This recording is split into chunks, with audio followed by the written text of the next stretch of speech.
Well, I've just had another hectic sort of week. My daughter Kelly just married Porrig. She's now Kelly Fitzpatrick. The wedding went great actually. There's preparations, the ceremony, the photographs, the reception. But being the father of the bride, you can't really relax properly until you've got your speech over you. I didn't write out a whole big long spiel. I did make a few notes and a wee bit of paper though. It felt a wee bit like doing this show actually, except you're getting instant feedback from a captive audience. Someone even said that I should have gone on for longer, but you know what to say, always leave them wanting more. Anyway, judging by the response at the time and the comments afterwards, most people seem to enjoy it. I've been doing my accounts for this year, not my favourite job I can tell you. Once I hand them over I can get back to working at my cottage building project.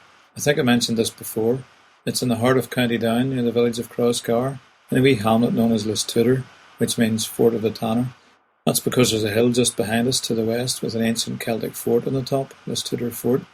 Our stone building is at the crossroads, and there are green hills in every direction around us, but Listooder Hill is the tallest, and if you walk up to the top of it to the fort, you can see for miles in every direction. Hundreds of years ago, when the fort would have been someone's house, there would have been a wooden stockade around the inside, probably with thatched wooden buildings inside it.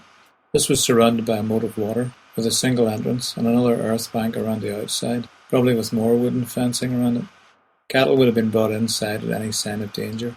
You can still see the earth embankments, and most of the moat is still there, though a bit silted up nowadays. It's known as a moat and bailey structure. Down below is the Ballynahinch River, which used to power 7 different mills built along the river. The corn mill and flax mill just below the hill are now completely gone, with only the mill pond and its outlet still to be seen.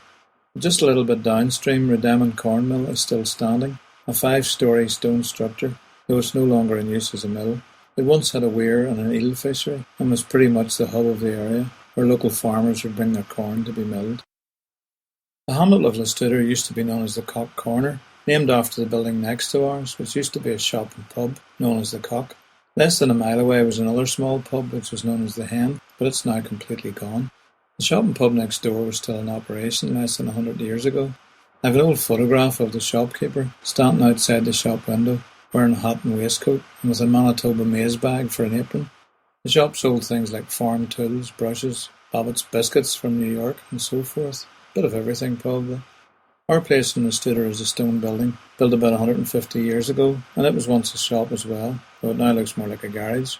The last man who ran the shop, strangely enough, was a bachelor called John McCulloch, and he used to sleep in a tiny room at the back of the shop.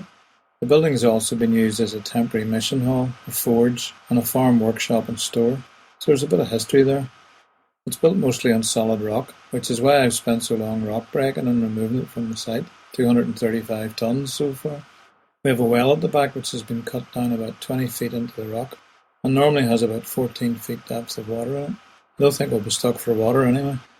Mostly what I've been doing so far, apart from digging and rock breaking, is rebuilding the stone boundary wall at the back, which is hundreds of years old, building around the well shaft at the back and some new walls at the front.